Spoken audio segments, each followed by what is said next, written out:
Or any live streaming? Okay.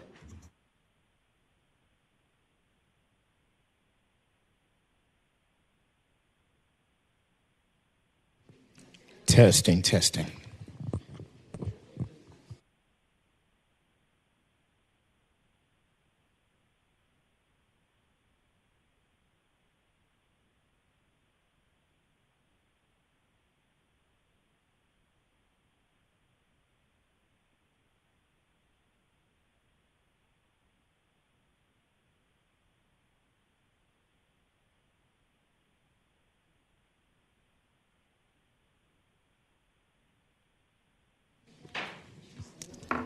Okay, good morning, everybody. Happy New Year. Happy New Year, 2026. I'd like to call our first committee meeting of the year to order for the Organizational Services and Performance Monitoring Committee this Tuesday, January 2026 at 9:02. And Brent, could I have a roll call, please? Ms. Pachetti? Here. Mayor Gallo? Ms. McPherson? Here. Mr. Sleesman? Here. We have a quorum. Thank you very much. So our first agenda item is the approval of minutes from the November 18th, 2025 meeting. You all have that, you've received that prior to this meeting. Are there any questions or modifications? And if hearing none, could I have a motion to approve? Move to approve. Do I have a second? Okay, oh, let's all scoot a mic down. I think I have two, so we'll. Okay. All right, the motion is approved. All in favor? Any opposed? Motion passes. Okay, those minutes are approved. So we have three presentations today. The first is about landscape maintenance and parking lot snow removal in Shaker Heights. And our presenter is James Reed. So I will welcome Mr. Reed up to the podium. He is the property manager for programming and planning. Thank you. Good morning. Good morning.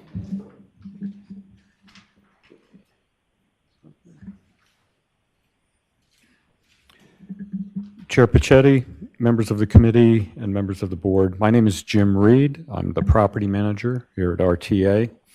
Today, I'm here to talk about a 2-year agreement with the city of Shaker Heights for landscaping and snow removal along the blue and green lines within the city of Shaker Heights. The work in question is performed by the city's Public Works Department.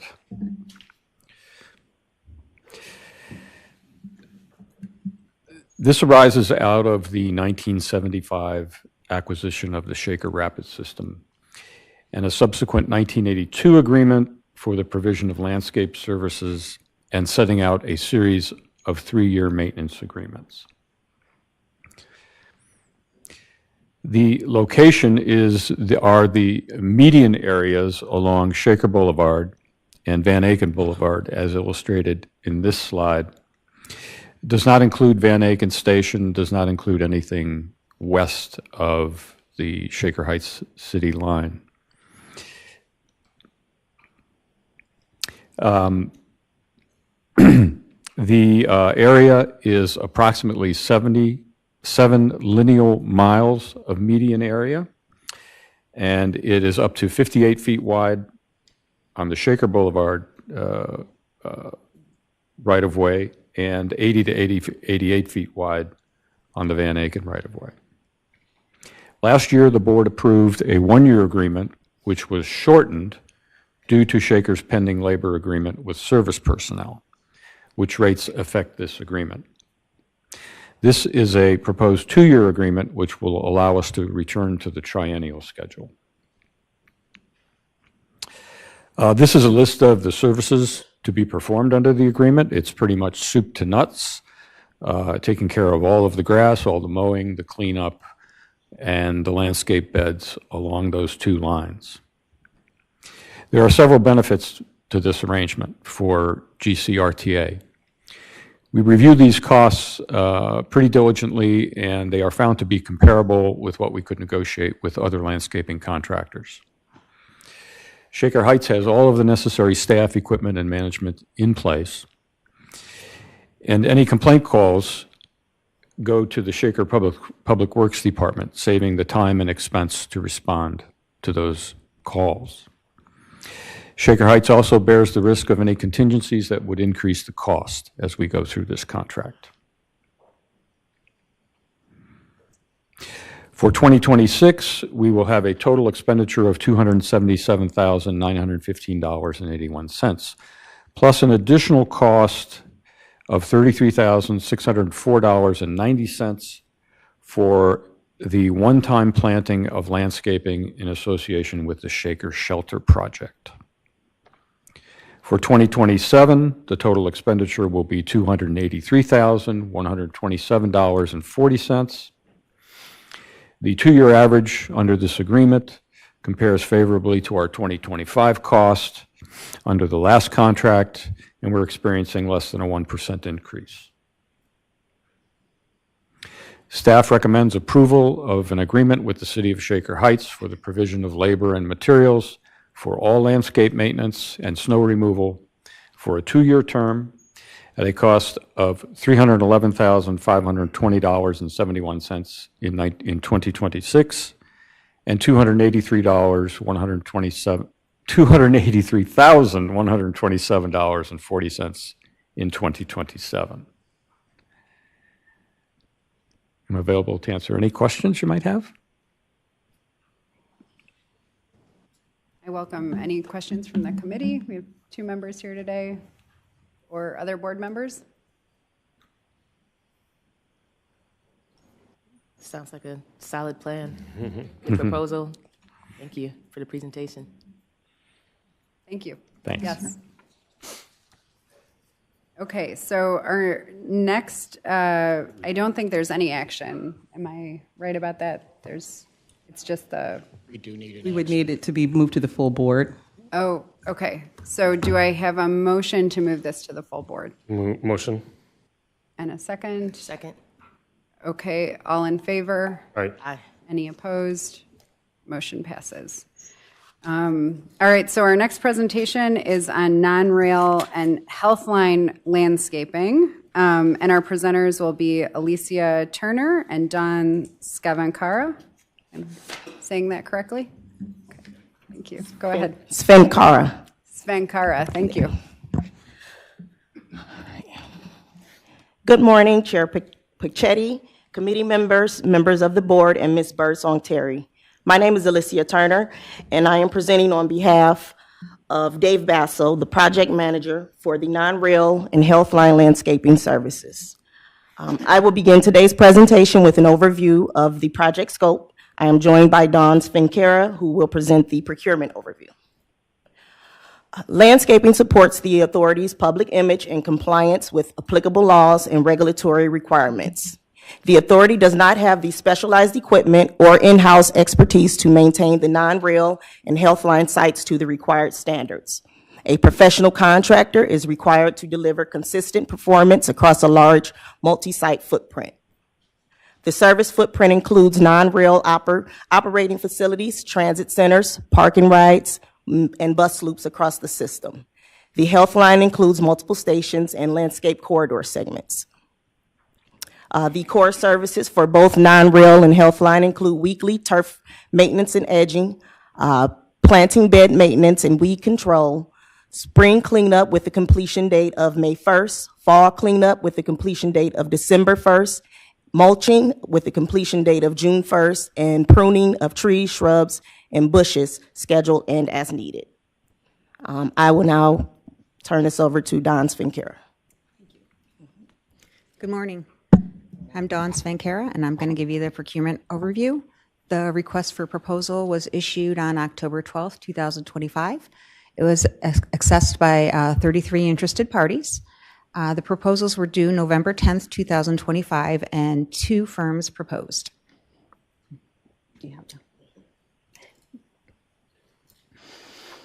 The evaluation criteria. Oh, I'm sorry. I didn't see that.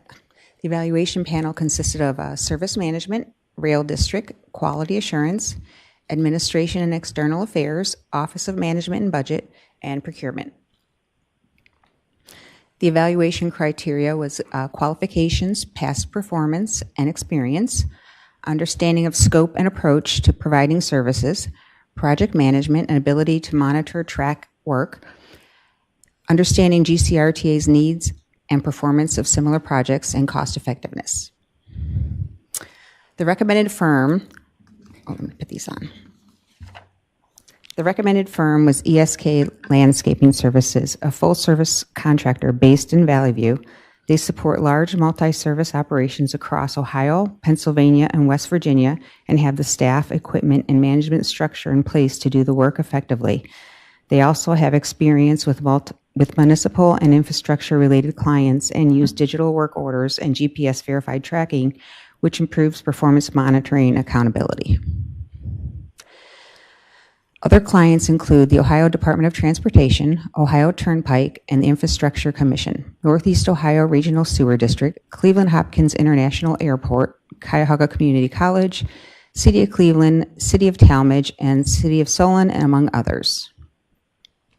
Staff requests that the Organizational and Services and Performance Monitoring Committee recommend an award to ESK Landscaping, LLC, to provide non-rail and healthline landscaping services for a 3-year base term in an amount not to exceed $791,636.40, with 2 one-year options in an amount not to exceed $272,654.76 and $280,259.80, respectively, for a total contract amount not to exceed $1,344,550.96.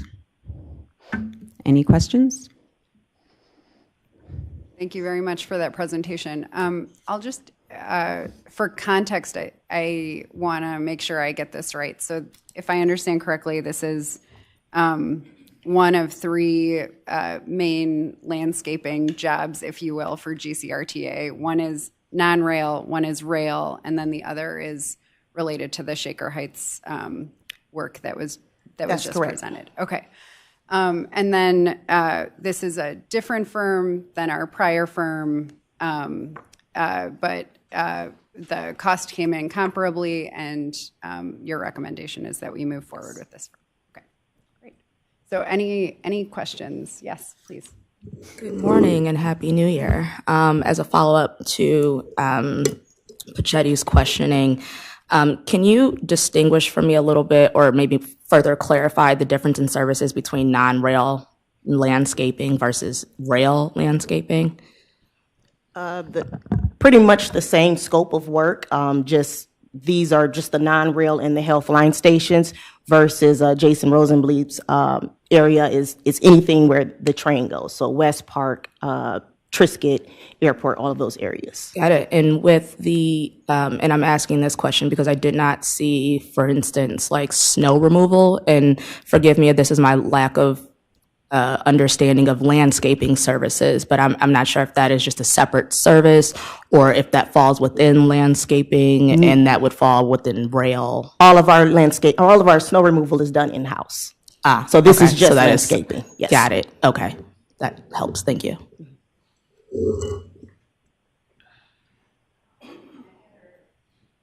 Sorry, any other questions? Committee or full board? I was just I'd say to the team, I just appreciate negotiating the amount on this contract. It says that, 11% below independent cost estimate. And so great job on negotiating this. I think it's more important now than ever. So appreciate that. And I'll also mention, I believe you got 33 proposals. Is that? Yes. Yeah. So 33 interested parties downloaded the solicitation. Yeah, correct. So, but 2 proposals. Thank you for the clarification. There was lots of interest, yes. Okay. All right. Yes. Yeah, thank you for the overview. This is maybe just a broader question on management of landscape services and what was in the scope. I know other large property owners, sewer district, ODOT, they've begun to try to determine where there's maybe low or no mow zones or putting pollinator habitat in as opposed to then having that kind of be a constant maintenance challenge. I know we have a wide variety of sites, right? But in where we maybe have larger tracts of land, inclusive in that. How have we maybe thought about that from maybe a cost savings standpoint or potentially from just an environmental benefit standpoint? To my knowledge, we haven't really gotten into that. It's definitely something we could probably look into before the next contract. Jason Ronesley, manager of rail facilities. Let me help out. Good morning, everybody. Good morning. We do have some bioretention basins here at RTA, and we do have green roofs for cost savings. We have looked at putting in natural grass. It's just something that we haven't gotten that far into yet. Because with doing that, it starts its own challenge of how do you maintain something. You can't just let it grow out of control. But we have looked into it, but we haven't just gotten that far yet. Yeah, thank you for that information. And I would just recommend maybe talking to some other public, landowners and talk to them about their strategies on that. Yes, sir. Thank you. Excellent suggestion. Any other questions or comments? And if not, I'm sorry, can you put the recommendation back on the screen? Okay, can I have a motion to move this to the full board? So moved. Second. All in favor? Aye. Any opposed? Motion passes. Okay, thank you very much. All right, for our next and final presentation, we're going to look at the 2026 program update to the Federal Transit Administration, and our presenters are Robert Jefferson, Mary Beth Feek, and Joel Freilich.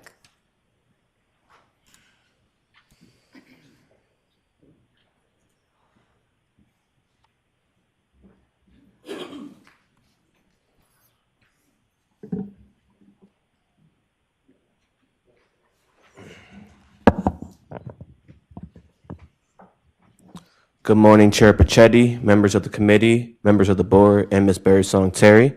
My name is Robert Jefferson. I work out of the Office of Equal Opportunity. Today I will be presenting along with Mary Beth Feig, the Director of Programming and Planning, along with Joel Freilich, the Director of Service Management. We will be presenting on and requesting approval for the Title VI update.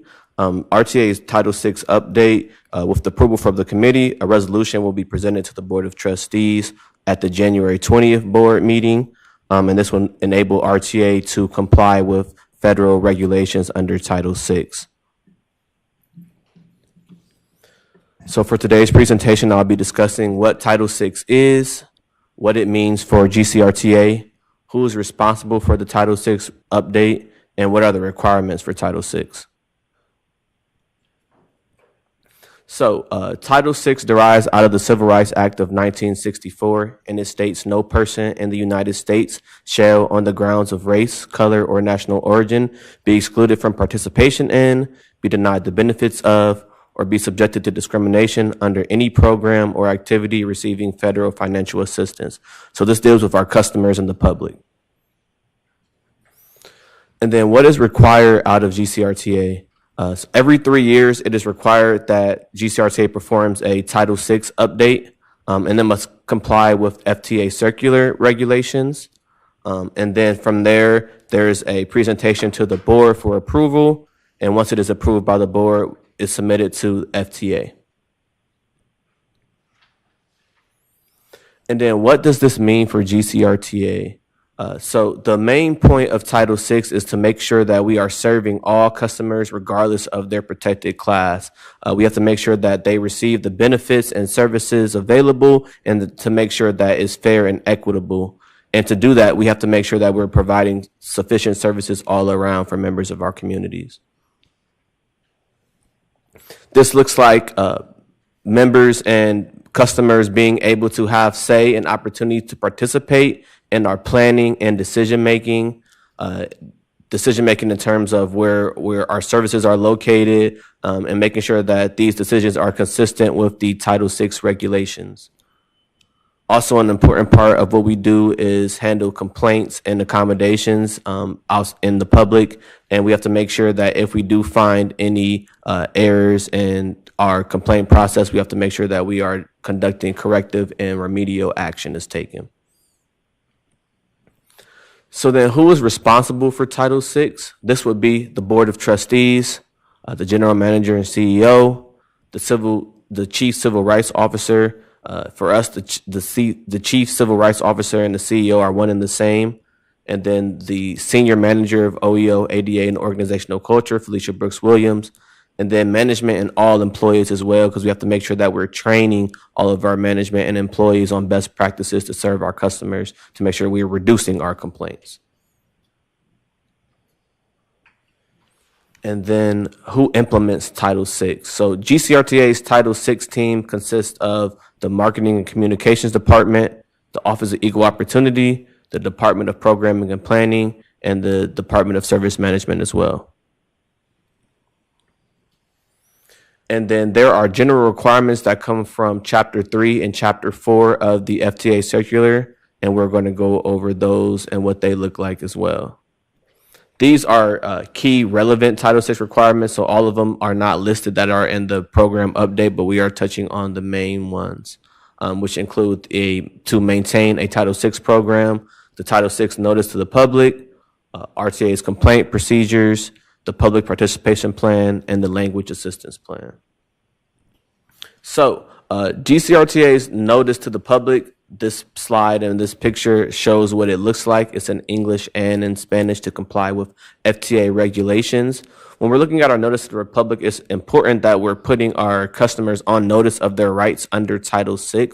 So you'll notice that this notice is also posted on all of our buses and rapids, as well as posted in the main office customer service area. It's also located on our website under the OEO page. Also, under the FTA regulations, it's required that GCRTA has a Title VI complaint process in which customers, when they do want to file a complaint, can reach our office. Here is handled by the Office of Equal Opportunity under Felicia Brooks Williams and myself. Again, customers must be able to have an area where they're filing a complaint. These complaints are sent to us where we do an in-house investigation and then present our results to the necessary stakeholders. Also, going along with giving our community and our customers and say and opportunity to voice their concerns, approvals, disapprovals, so on and so forth.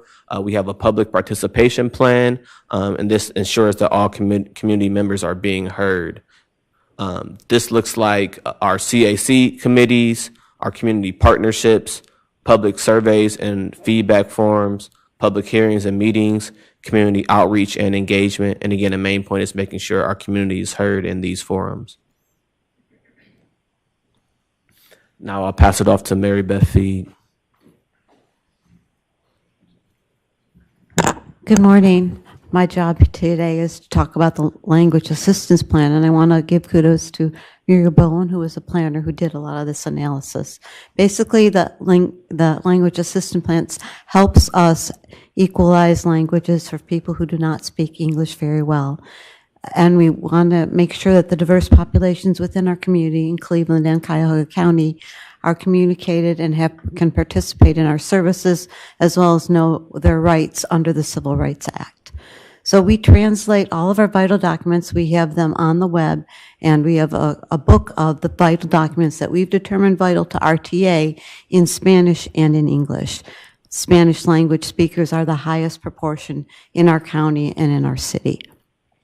We do a 4-factor analysis. As we know, populations are always shifting.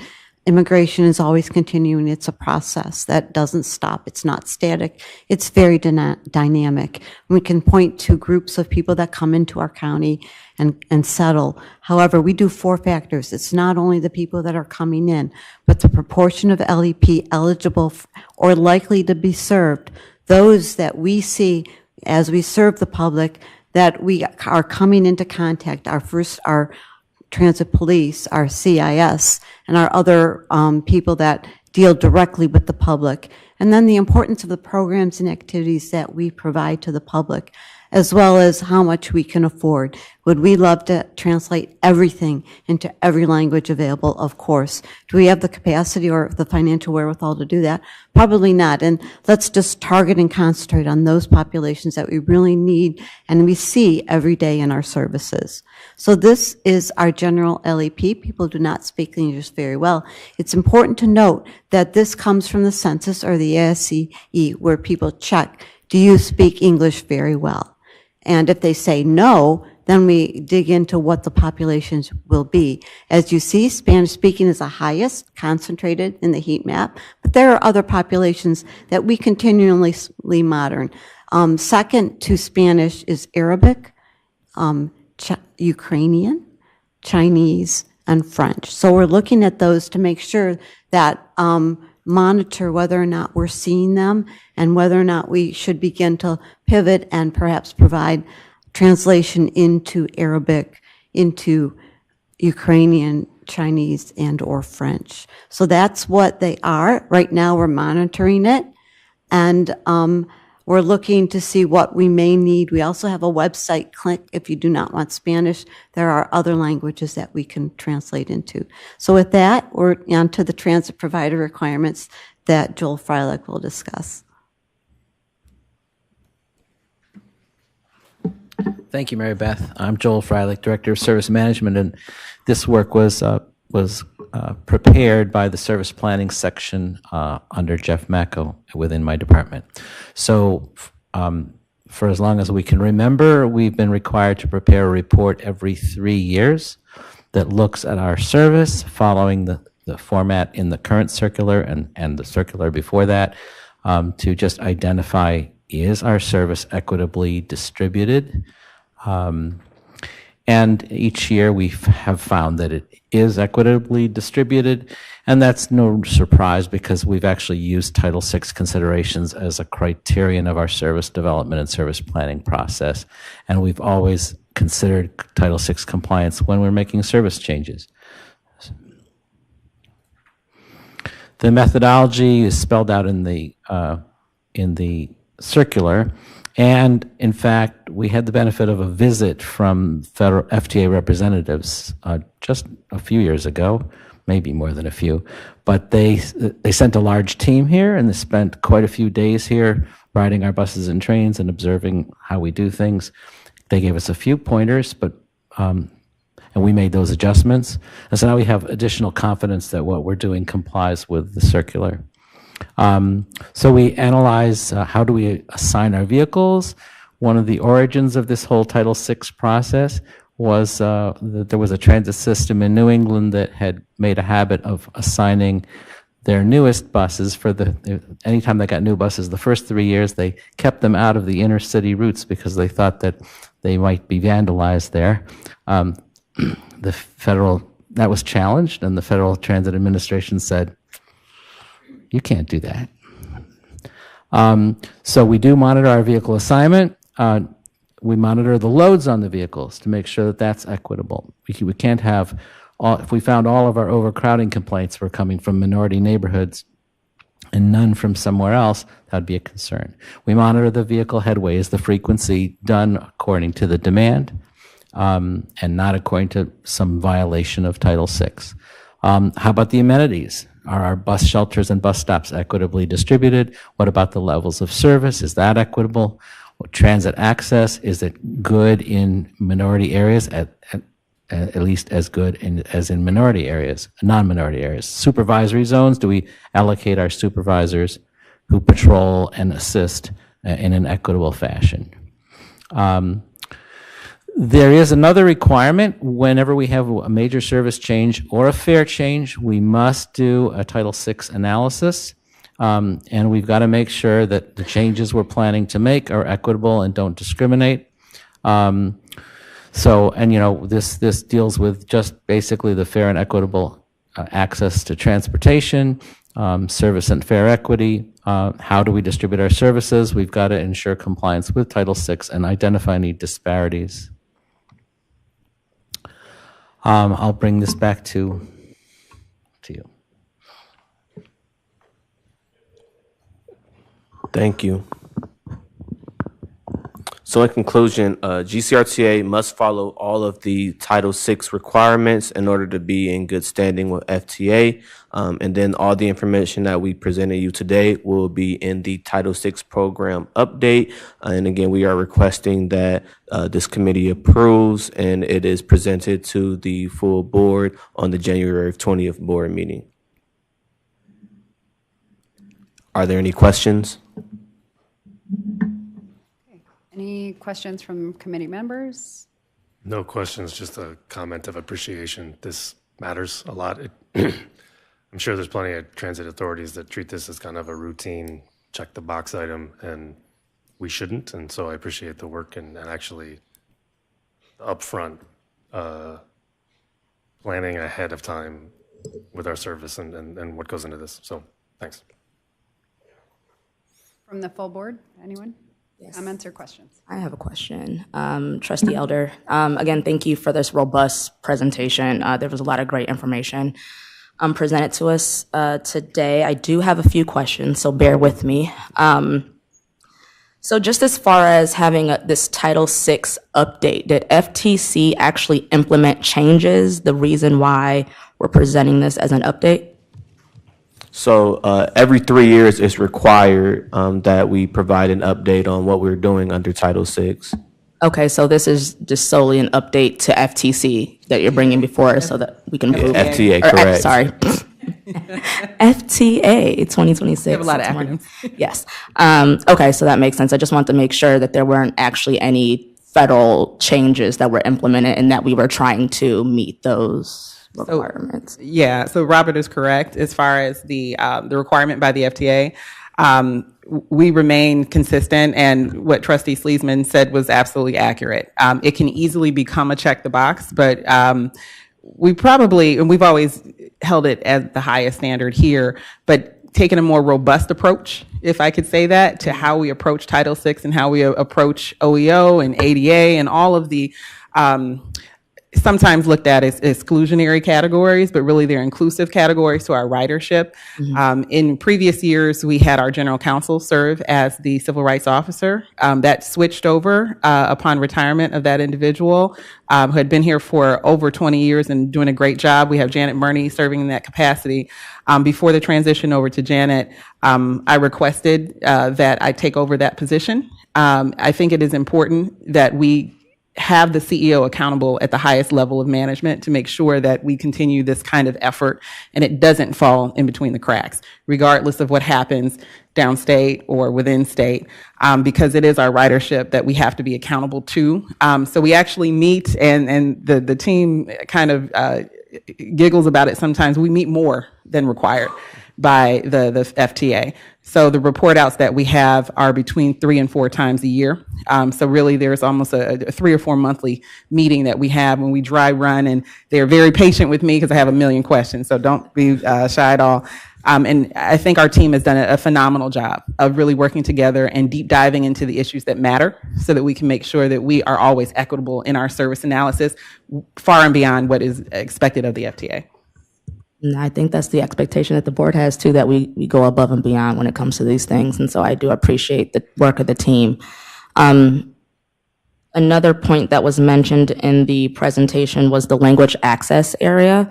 And I know we touched on that to kind of say, you know, as of right now, we're translating the notice, et cetera, into Spanish because that is our next top percentage of as far as languages spoken in the area.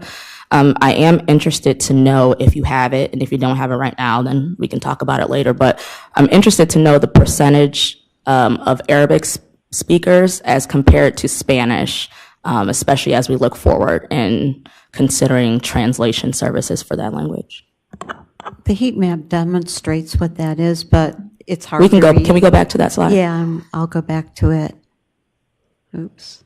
There you go. What we can do is provide, you probably can't read that all that well, but we can provide that with the statistics of, Spanish is way up here, and then Arabic and Ukrainian and Chinese is down below. But you can see from the heat map, we'll get you the statistics in a package so that you could read it more easily. But by far, Spanish is it. we are looking at the other ones as well, and we'll continue to monitor.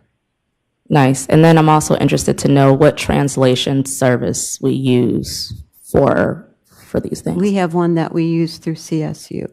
And wait, Sharon is our marketing person. Good morning. Sharon Jenkins, Marketing Director.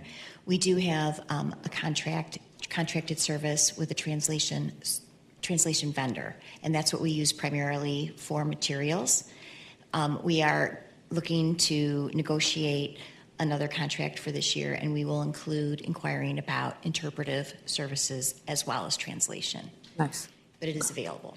Perfect. And just on that point, with the interpretation services, and just so everyone knows, interpretation as in speaking, translation as in written, right? To me, we're using the translation service contract for planned projects or in reaction to requests.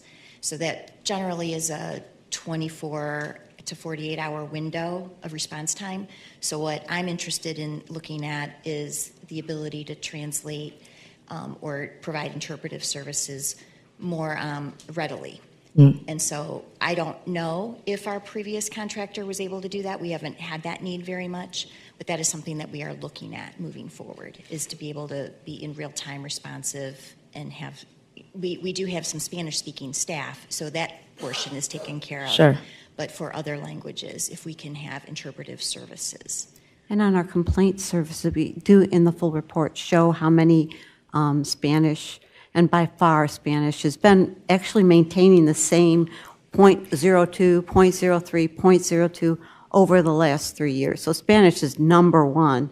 We haven't, we're looking to monitor and perhaps give our operators some information like a paddle that says Spanish, or to show them a Spanish or an Arabic, how to look at that. But again, we're monitoring that, and that'll be a future action for the next 3 years. Thank you. And then my last question. I'm just curious, and Joel, I think that you mentioned this, but when FTA came and rode around, you mentioned that they had some points of, I guess, or they had identified opportunities of growth or things that we could give attention to. I'm just curious on what some of those things were. I know you said that we've addressed those things, but I'm just curious to know. So if one thing that I remember is that when they visited, if I recall correctly, the posting of your rights under Title VI in every bus and every train, I think was not, during one of their visits, they said, hey, that needs to be in Spanish. Okay. So we fixed that before they left. Okay, got it. That's an easy fix, hopefully. That there may have been another. My memory is not perfect, Okay. but I do know that we addressed whatever we addressed they were. things. Okay, all right. Thank you, and great job, team. I have a few questions or comments. Sorry, you're still on the hook. No problem. I was just wondering, so we provide these updates. What is the type of, we talked about the feedback from a couple of years ago, but what is typically the feedback or response we get? Do we get anything? A meeting? There is no formal approval or disapproval. So we have had the experience that we send it in, it's acknowledged, received, within a day, but crickets after that. Okay, so just so you know, that's the experience. There's no formal approval or disapproval on the federal end. Just to piggyback to that, and while that's accurate as a technical response, unfortunate though it may be, I don't want to give the impression that it's not looked at and that it's not reviewed, because if we do have an issue, then we will hear a response, right? So within transit in this particular area, in this arena, no response is good response.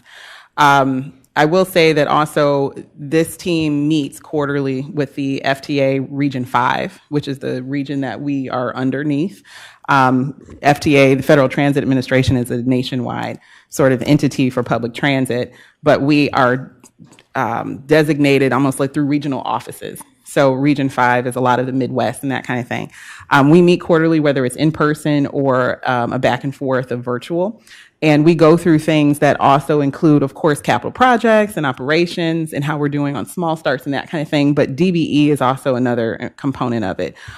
So disadvantaged enterprise, also thinking about how we move over, through different projects of SB, how we switch the transition as the laws are changing is brought up in those meetings as well. And so this component of the Title VI and Title VII is also discussed if it impacts those projects, which they always often do. So that is also discussed with the regional administrator, and they know walking into that, they've got staff that are designated for these items that are monitoring our progress as well. Yeah. Just a few additional comments, if I could. I really appreciate the first presentation. I think that was the OEO slides, where we talk about all the efforts that we have, including our Community Advisory Council. We have some of our members here today. I do want to say public feedback and participation is always really important, but I think it's going to be especially important this year because of the potential service changes.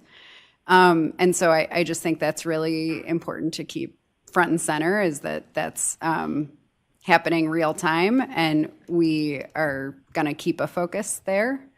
And then just as we think about the members of our community who don't speak English as a first language or who may not be proficient, as we think about wayfinding, I know we've talked a couple times about just how we can improve customer service and customer experience, and wayfinding often comes up. Let's think about, how we can make sure that we have some of these considerations in terms of our wayfinding around the system. And then lastly, translation services, gosh, technology is changing so quick. Let's just, as we think about that, think about how technology can help make that quick and efficient. I have been on a train before where someone who can't speak English is trying to get somewhere, and it's very hard. And you can't always rely on the drivers to speak their language. So, just figuring out these things, I think, is super important, and I really appreciate the efforts of the GCRTA to continue improving on it. With that, I think we don't need to move this forward. We do need to move it forward to the full board. Okay, so can I have a motion to move this to the full board? So moved. All in favor? Aye. Any opposed? And motion passes. Thank you so much. And with that, we are adjourned. We need a motion to adjourn? Yes. Okay, can I have a motion to adjourn, please? So moved. And a second? Second. All in favor? Aye. Aye. Any opposed? And we are adjourned. Thank you. Jeff, before we move to the next committee session, I know I was talking with India yesterday and today, and she had maybe an announcement or two that we might sprinkle in between the two. Thank you. Appreciate that. While we're moving through the transition, I'll just give a quick update at the request of our P and VP here on the board. We have a lot of things that are on the docket, and you'll see, and I think this is apropos before the beginning of the Operational Planning and Infrastructure Committee, because you'll start to hear a lot of presentations that are very technical. In fact, we usually have in our dry run, what does that mean? And what does this mean? And I don't understand this language, right? And we'll have a lot of acronyms. So please continue to ask questions. This is great practice for us and also allows us to be better educators of what we do under the hood. With that, we also have a lot of capital projects that are coming that are getting media attention. And with that, for those of you who follow sports, the Browns, right, are a big project that is coming to our town, as we know has been signed on with the infamous $100 million deal between the City of Cleveland and HSG. What does that mean for transportation? It means that we are starting to embark upon conversations with the Browns and HSG, but more so on the technical side as well, to be able to think about how we're going to connect public transit to that sort of investment to our region. The reason why I'm bringing this up is that you will start to see a lot of public meetings in the media advertised that may not be headed up by RTA. However, that doesn't mean that we're not impacted by those meetings, and it also means that doesn't mean because we're not on the agenda formally, we are still in the room. NOACA, our MPO, our local planning organization, will be having a meeting on January 14th, if I'm not mistaken, which is a Wednesday, at Brook Park Elementary School.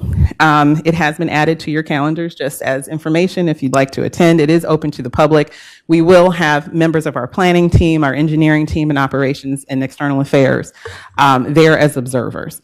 That is a great step for the region to start to think about the traffic impact of a project such as a new station or a new connector. All of that is to be determined as to what that looks like. Will it be a walkway? Will it be a catenary? Is it a bridge? Is it a station that connects our last stop in that area in Brook Park, which you may know is a great station. It's a rail station. It's quite large. Usually has an empty parking lot that we're going to work through, right? To be able to think about how we start to increase ridership. And on a lot of the heels of a lot of conversations that I've had with all of you and team about how to increase revenue, this is a great opportunity to do so. So we're starting those conversations. As information, we have had ongoing conversations with the Browns, probably the better part of a year, on the technical side, to think about any blueprints that are coming out in these draft forms. We want to make sure that we're looking at that early and often. It doesn't mean we have to have media fodder behind it, because we want to make sure that the platforms are wide enough, that there's catenary overhead to make sure that folks are sheltered from the rain. Whatever the ideas that come out of, we want to make sure that public transit has a piece in it. Funding is also a question mark. So the Browns have to look for funding. We have to be a part of those conversations. Any federal grants that come apart, we have to be a partner.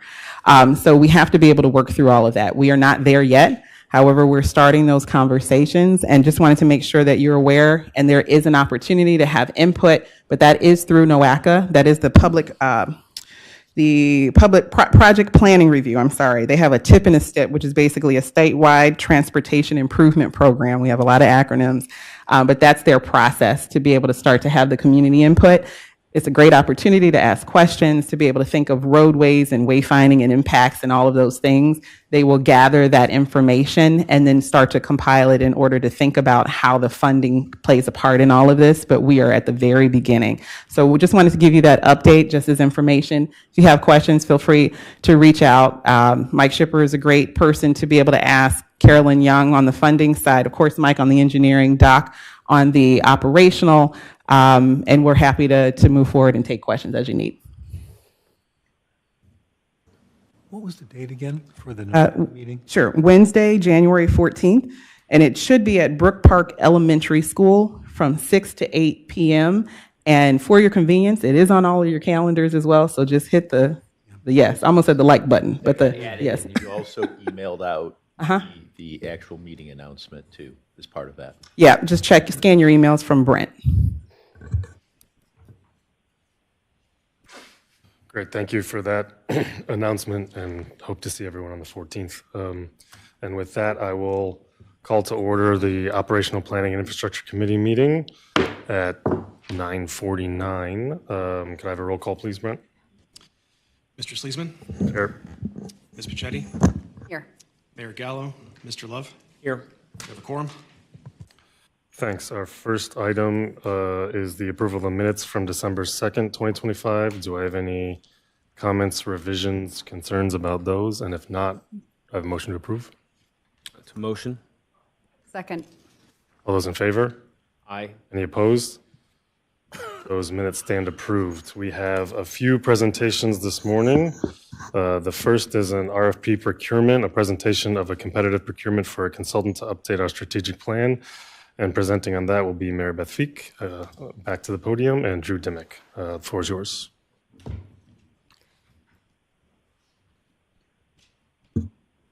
Good morning, Chairman Sleesman, members of the board and committee.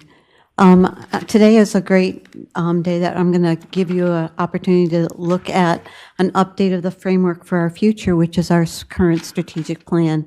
We normally have this done every 10 years. It's done by an outside consultant because we want a third party to look at it. We certainly could do it in-house. We provide all the information to the consultant team in-house, but it's great to have that third party because we know our system intimately, but sometimes people with a better, broader, more global view can give us some pointers and provide us some insight into what others are doing in the industry. So let's go back to the past, 2019,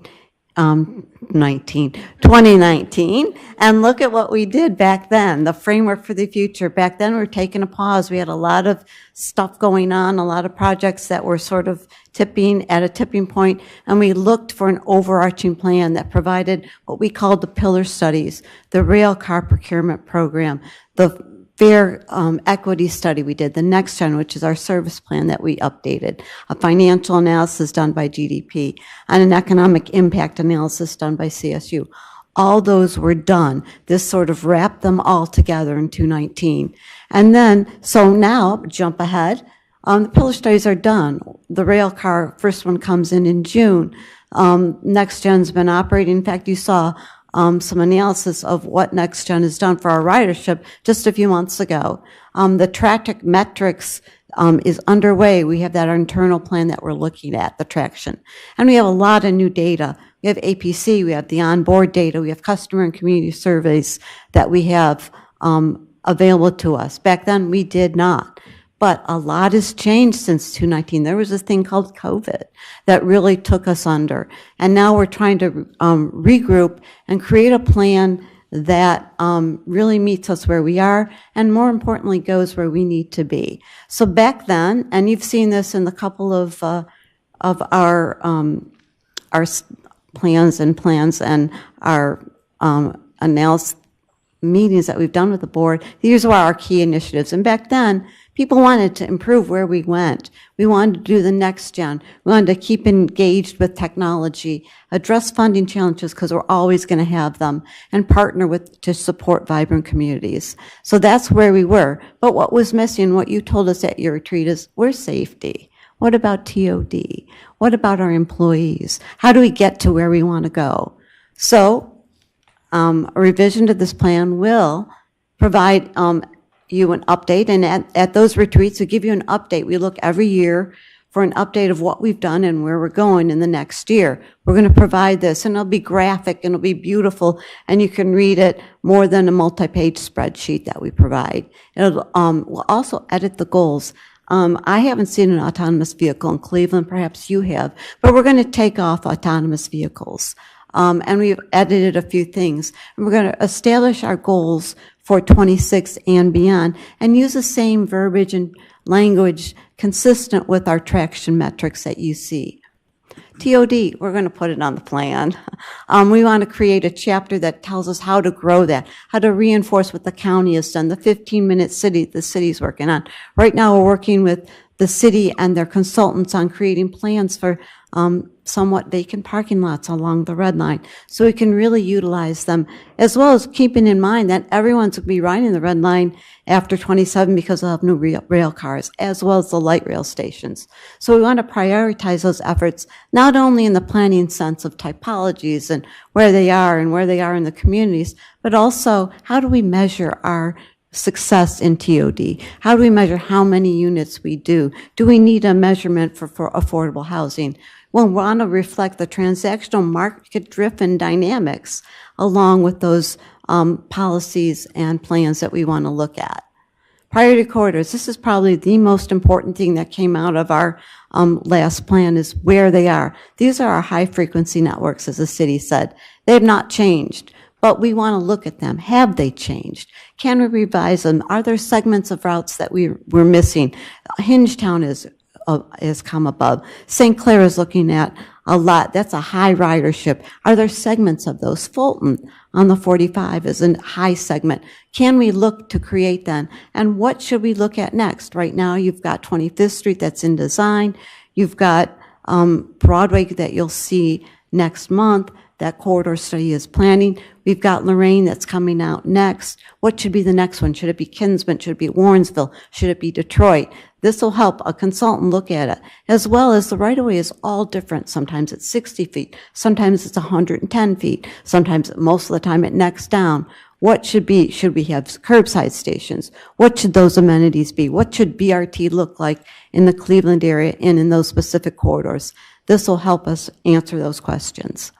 Financial challenges. We know that we're facing some financial challenges. And what can we look at to create more revenue from our assets? You heard about landscaping. You've heard about we've got land. How do we create funds from those assets, whether it be TOD, revenue, marketing, advertising? What can it look like? And if we need to go out to a voter, what should that look like? How have other agencies in our state and in our region gotten those through? What should we look at for reauthorization? And how do we fund the ever-growing demand and expensive funding for paratransit, as well as state of Ohio? They have different initiatives. Right now, universal design is important. Safety is always important. So how do we look to create funding opportunities for our projects? And then employee development. We need to retain our employees. How do we look to add that as an initiative, employee learning system that we could use? How do we look to do that in future and current activities? And then engagement. We all know, we talked about it, the Title VI, that engagement, how we how we talk to the board, our various committees, our executives. How do we engage people to find out what they want, where they want to go, and how do we facilitate and attend those board meetings, create online or robust engagement and involvement for people that we serve, as well as some of our interested stakeholders. This is our plan. We'll be there in February. But you can see where we are today. We're asking for you to recommend adoption of a consultant team. So I'll turn it over. Oh, again, I've told you what the plan is, what we've added, all based on what the Executive Steering Committee and what you've told us in the last 2 years of going through this in your retreat. So I'll turn it over to Drew Demick. We'll talk about our procurement. And he's behind.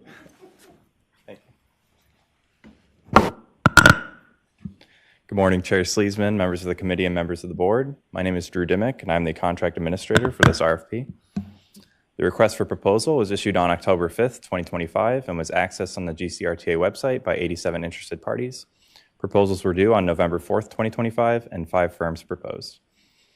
The evaluation panel consisted of members from administration and external affairs, programming and planning, grants management, customer experience, service management, human resources, and procurement. Evaluation criteria included the project manager assigned, project approach, project team assigned, understanding of project, GCRTA needs and past performance on projects of a similar nature, and cost. The recommended firm is AECOM Technical Services Incorporated, located here in Cleveland, Ohio. AECOM's Ohio-based staff is comprised of more than 450 engineers and technical specialists, with over 150 being local to Cleveland. Their team combines local knowledge and national thought leadership and comprehensive transit planning, transit-oriented development strategy, bus and rail corridor planning, and operations. They are intimately familiar with the catalytic infrastructure and development projects taking shape throughout our community, and they're a qualified project team with experience in long-range planning. Some of their other clients include Dallas Area Rapid Transit, Central Ohio Transit Authority, Capital Metropolitan Transportation Authority, Northeast Ohio Area-Wide Coordinating Agency, Massachusetts Department of Transportation, among others. Staff requests that the Operational Planning and Infrastructure Committee recommend to the Board of Trustees an award to AECOM Technical Services Incorporated to provide consulting services for an update to our strategic plan and a total contract amount not to exceed $465,000.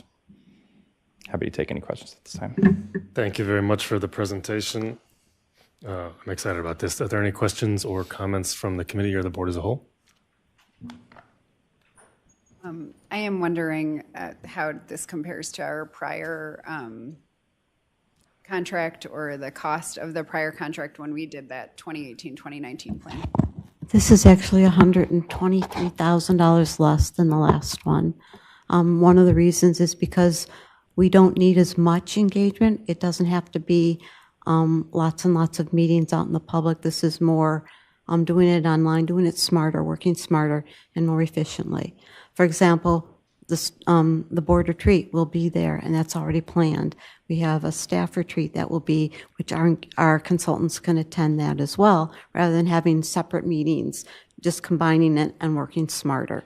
We also will be doing, because we have this plan already and we already know what we've done and where we've been, we'll be able to provide that to the consultant team rather than them having to fish for it. Thank you. Yeah, just a couple comments, if I could. I'm also really excited about this. I think it's important that we update a plan post-COVID. As we all know, lots has changed. So I guess the first thing that, just something you said, I want to encourage it, is continue to think about coordination across the agencies on things like TOD, make sure we understand what other people in the ecosystem are doing so that we can complement efforts and not go our own way, if you will. So I really appreciate that. And as part of your presentation, I also hope everyone heard what Ms. Feek said. She said everyone is going to be riding the red line once the new rail cars come in. So I also appreciate that, and I really hope it's true. And I just wanted to mention, like, this, as it states and in the agenda, it says this is for a consultant to come in to update our strategic plan. And I just want to emphasize everything you just said. I think it's not the consultant who's going to be updating. I think the consultant is going to be kind of a support in helping weave together the board's feedback, the staff feedback, the community feedback. I think that is so important for this consultant to be able to kind of weave everything together, because it's such a complex moment. And I think we have a lot of work to do over the next 5 years. So just thank you for the presentation, and I just wanted to make those points. Thanks. Anyone else? Yep. Yeah. Thank you for the presentation. This is a critical and crucial exercise, and you know, I think you all are positioning it well. I just, maybe clarifying question, you know, we're framing this as an update to the 2019 plan. So if I'm understanding that correctly, then and I read here that, you know, initially that plan period was really to be concluded in 2030. We're now extending that out. We're saying this is 2035, 2036. Could you just speak a little bit more to that? Sort of, Sure. We're going to update those goals to be current, to be 2026. The end of that one was 2030. So we'll have concrete, very measurable objectives through 30. And then from 30 to 36, look at longer term. What else do we need to be working? How do we need to be positioning our agency for the future? So they'll be there. Yes, we are extending a bit, but they'll be very up in the cloud, more cloudy, and aspirations, as well as saying we're going to get 5 intersections done by 2036, which is what our current plan says. Thank you for just putting some context to that. And then just so for my understanding, then the existing work from the 2019 plan that, you know, you talked about sort of the add-on objectives, those existing pillars work, that will be revisited in some way, shape, or form by AECOM. Like the entirety of the plan will be revisited, not just what we talked about as an addition. Right, and what we'll look at, and Doc sort of leads our effort on what we've done, they'll get a complete, this is what we're doing, and they'll be able to help us track where we are doing really well, and where we could use more help, and what we should talk about perhaps reducing the emphasis on. Thank you for that. And just my only final question was, I know there's been ongoing work currently with another consultant engagement on the fleet analysis with Brian and Temming leading that. Just, is that going to be another sort of body of work that, again, will be accessible to AECOM in the process? Right, we listed in the RFP everything that we have. When we have our kickoff meeting, the first memo I usually get from a consultant team is, we want this. And that will be one of the things that we'll identify and give that to you. Thank you. It's exciting. Have any other questions? Maybe maybe I missed it, but can you share with me, when do we expect this process to come to a close with AECOM, and where the kickoff and like just that timeline? Sure. we have to have a contract in place for the February 27th. So you're waiting on us. Right. So, somebody from AECOM is here. We are going to have a contract as soon as we can. The kickoff will be in early February because we have to prepare for that 27th. And we also have another meeting come up, we believe, at end of March, early April. We plan, it'll be a year. They have a contract that I want everything in December, so you can approve it. Maybe it'll be January because our December meeting is usually pretty packed. And then they'll have a period for us to, that's called substantial completion, where we get everything, we draft, we review, and then they'll have another few months for us to finalize and end the contract. So everything is less than a year. It's a lot of work quickly. Thank you. I'll just add that, and thanks, Mary Beth, I think that was a great answer and accurate. I'm excited to be able to initiate this project with the team. We've talked about this, of kind of having a midlife overhaul or review of the current strategic plan, and that's really what this is. So thinking about whether we move out into 2032 or others, we'll keep you guys updated on that part so that we don't go too far, but we wanted to complete, right, the 10 years that we set out to do. And really, I think it was 2020, if I'm not mistaken, when we started up. So it was a clear 10-year path. By the time we end up going through this process, we'll really only have 3 or 4 years left. So we'll probably end up in a couple of years past 2030. I think we've pitched around 2032 or so to make sure that we have a full 5 years, right, to be able to kind of enjoy the benefits of this process. Just really quickly, I know we are running through on a good clip. Understanding that we will have AECOM, hopefully with crossed fingers and toes, that we'll get this through at the next meeting to take any questions from you as well. They will have a local presence here in Cleveland. I am boring a hole in the head of the gentleman that is sitting to my immediate left here in the back.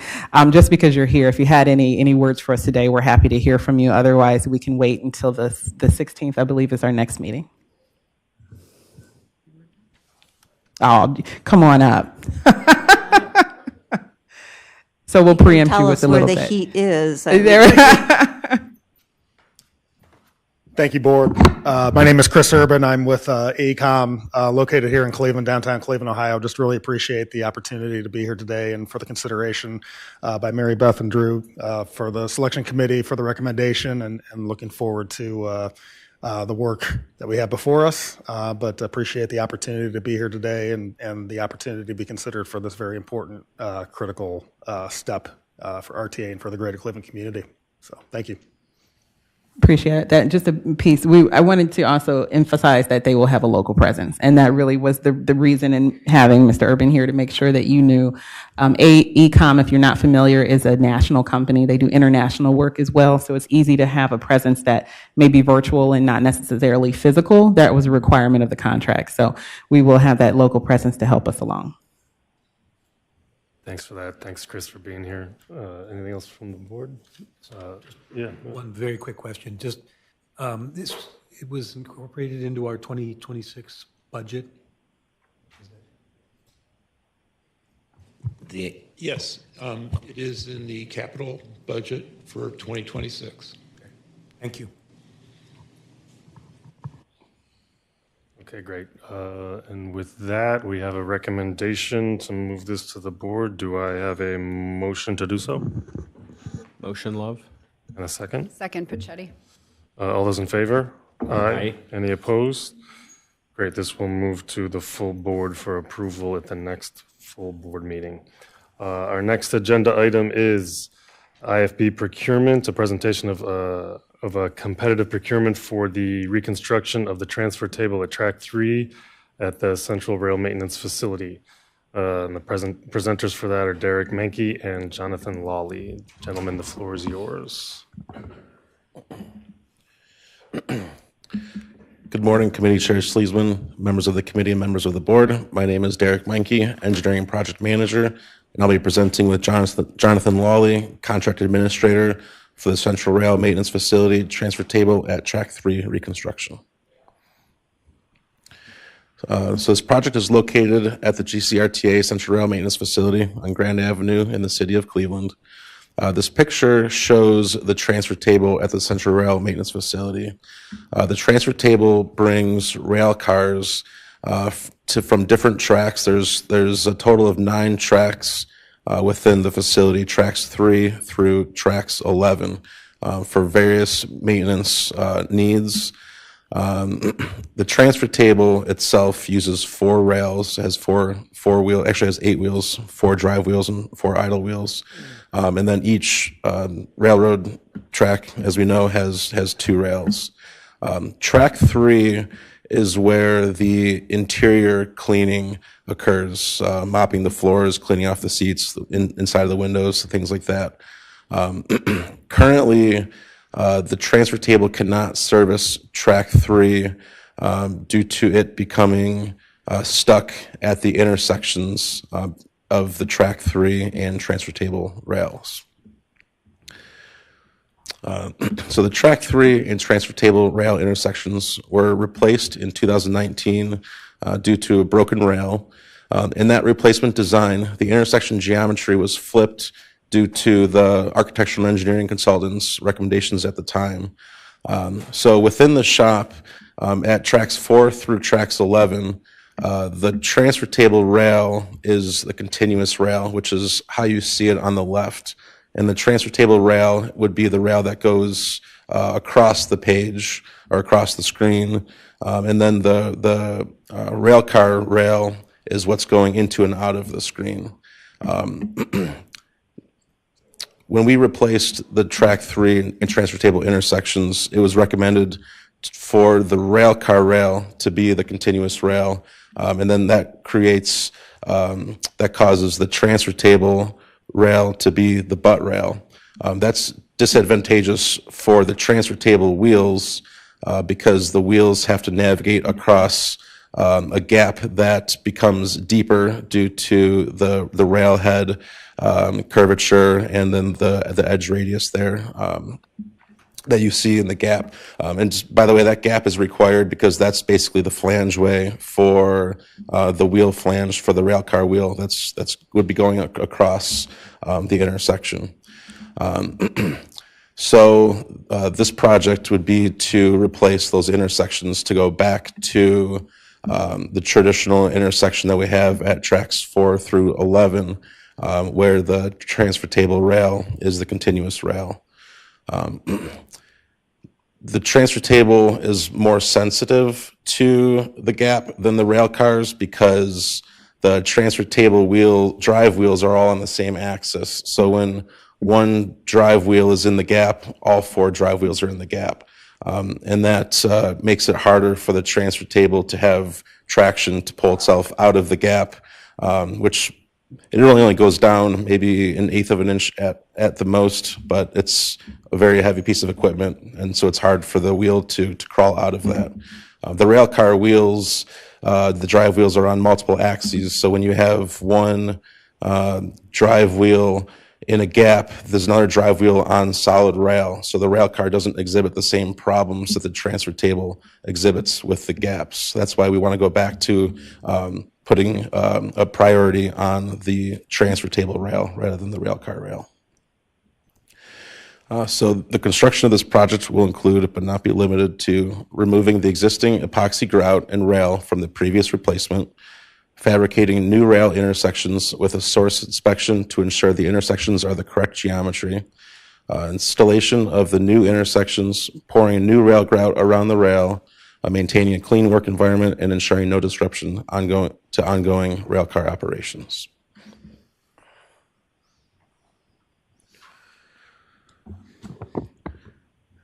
Good morning, Chairman Sleesman, members of committee, members of the board, Jonathan Lally, Program Contract Manager. The invitation for bid was issued on November 3rd, 2025. 7 interested parties reviewed the solicitation to submit a bid. The lowest responsive and responsible bidder for this project is Delta Railroad Construction Incorporated. Delta Railroad Construction Incorporated is planning on self-performing its entire work.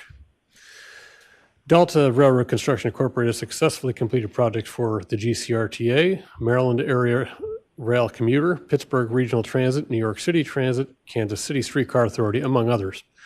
The staff is requesting this committee recommend award to Delta Railroad Construction Incorporated for this project in a contract amount not to exceed $1,093,055. Questions?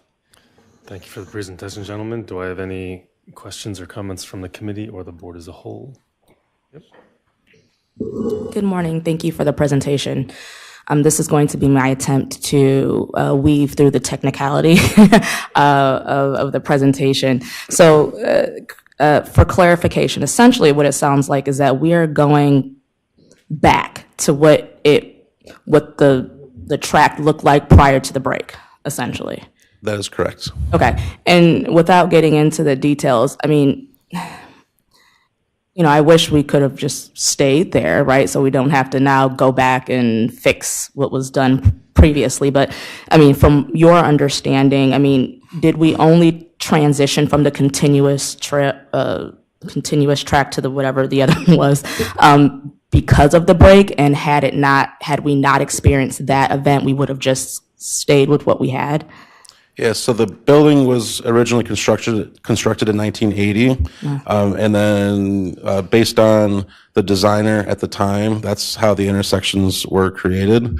When we replaced the track in 2019, the experts at the time who we used suggested that the intersections would be better off with the rail car having the priority as the continuous and the transfer table as the butt rail. And maybe that is better in certain situations, but in our situation, it didn't happen to work out.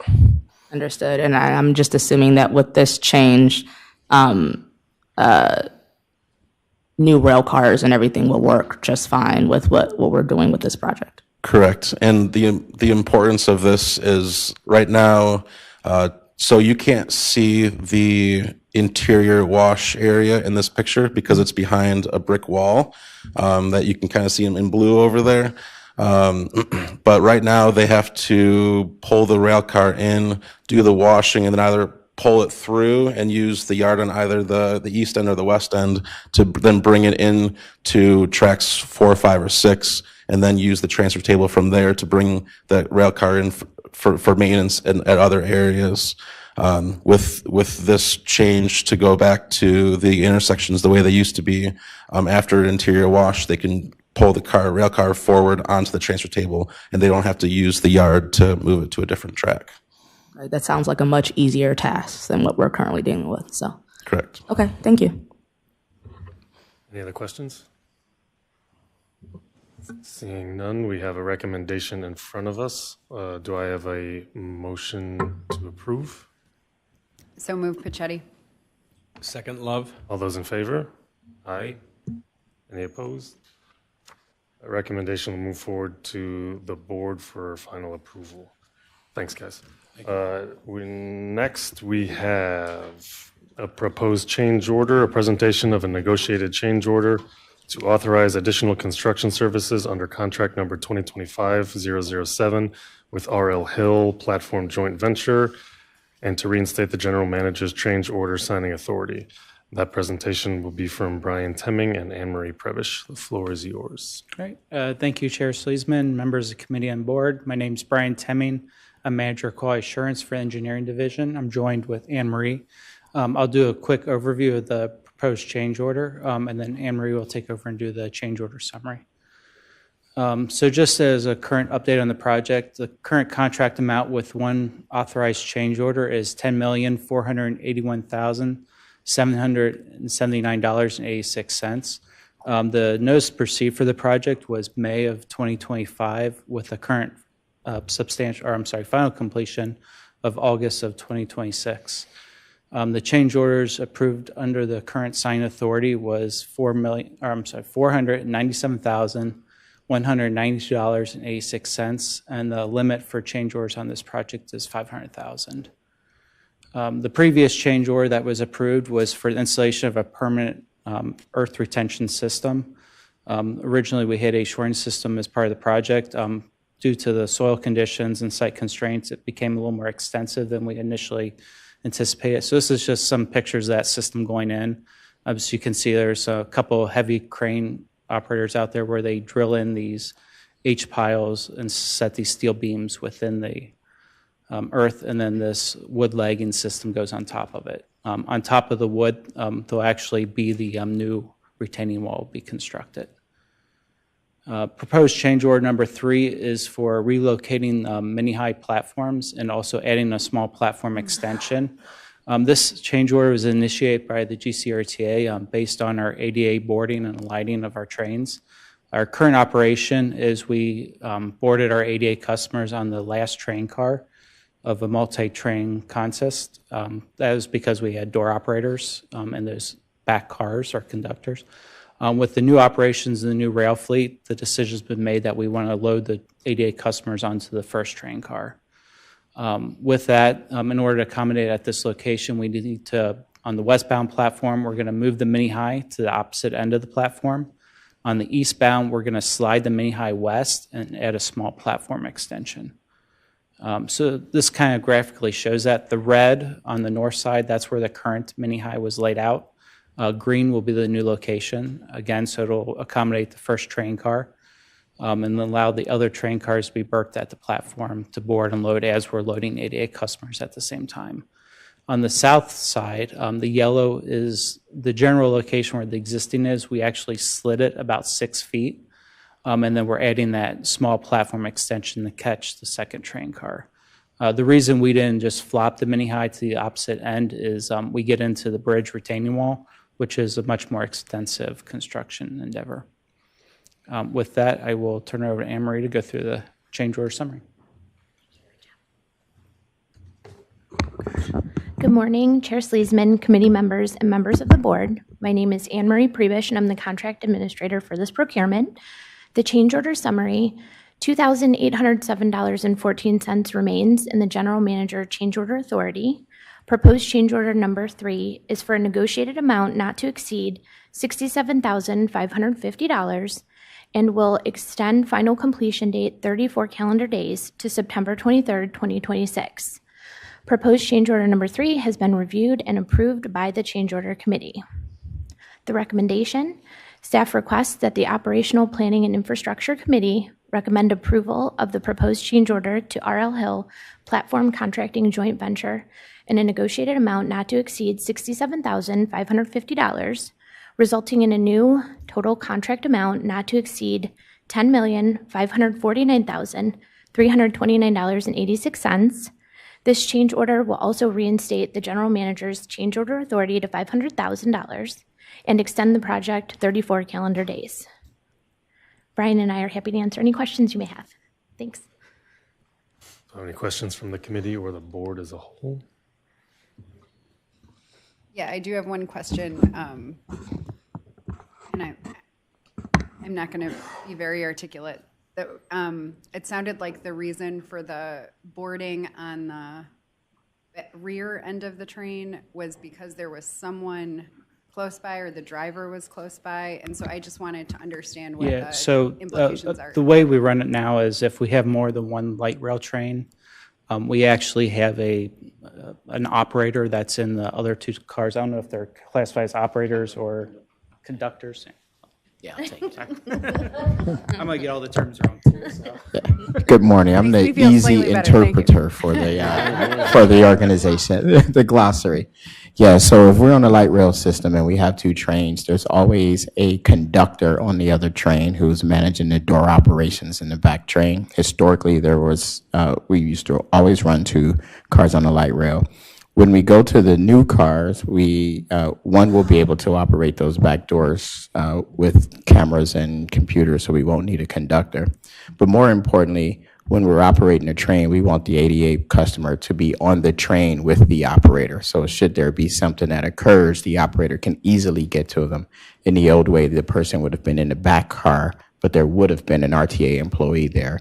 And so going forward, we want to slowly transition. This is the back car has been historic loading, but slowly transition all of the platforms so that when we're operating, the customer is always on the train with the operator. The ADA customer is always on the train. Excellent. Thank you so much. Thank you.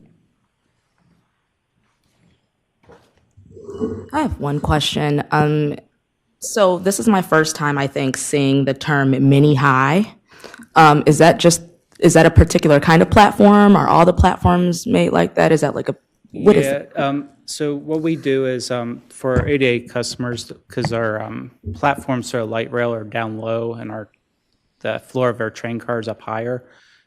We call them mini highs. If you ever go out to like Lee Shake or any of those stations, you'll see there's a small ramp that goes up to a small platform. And what that does is gets them up to the same level as the floor of the train car. The current fleet actually has a trapdoor that lowers down, and then the ADA customer can move in to the train. With the new ones, it'll be at the same level as the train car. So the door will just open, and then the customers can go in and out. Understood. Thank you. So the word that we're leaving out is mini high ramp. To remember it. That's what I was envisioning. Yeah. Thank you. Any other questions? Seeing none, we have a recommendation in front of us. Do I have a motion to approve that and move it to the board for approval? Motion, Love? Second, Pachetti. All those in favor? Aye. Any opposed? That motion passes, and this item will be moved to the full board for approval. All right, thank you. Next up, we have IFB procurement, a presentation of a competitive procurement to make the necessary modifications to the red line platforms to support the new rail cars. That presentation will be from Don Tariba and Jonathan Lawley. Gentlemen, the floor is yours. Good morning, Committee Chairman Sleesman, committee members, and members of the board. My name is Donald Tariba. I'm an engineering project manager for facilities at RTA, and I will be presenting along with Jonathan Lawley on the Red Line Station Platform Modifications Project. Here's a map showing our Red Line system between Stokes and the airport. This contract here will perform work at 22 platforms along the Red Line. This includes multiple platforms at Tower City. There are 4 stations that are not included in this contract because the platforms and the platform edges, which we need to build off of, are in very poor condition, so those are being designed under a separate contract. The main purpose of this contract, the new rail cars in relation to the existing rail car fleet, they're approximately 15 inches narrower, so they're about 7.5 inches on either side of the car. So we'd have too big of a gap. We try to maintain a 3-inch or less ADA gap. So with these new rail cars, we'd have about a 10-inch gap between the edge of the platform and the rail car.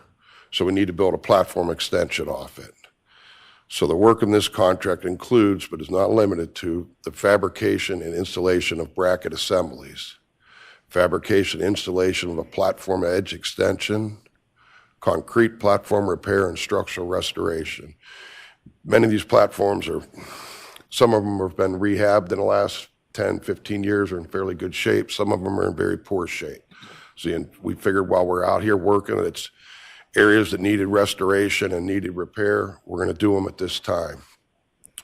The new rail cars are also approximately 10 feet longer. So when we run 3-car trains, there was 3 stations that to get all the doors to be able to let out onto a platform, 3 stations need to be extended. That includes Windermere, East 55th, and Brook Park. Also, many of the stations, the tactile warning surfaces were in very poor condition. A lot of the older stations, the newer ones aren't going to need any work, but since we're building off of this platform edge, now is the time to fix these tactile warning. I don't know if you've been out at like Cedars was in really bad shape. A lot of the stations are.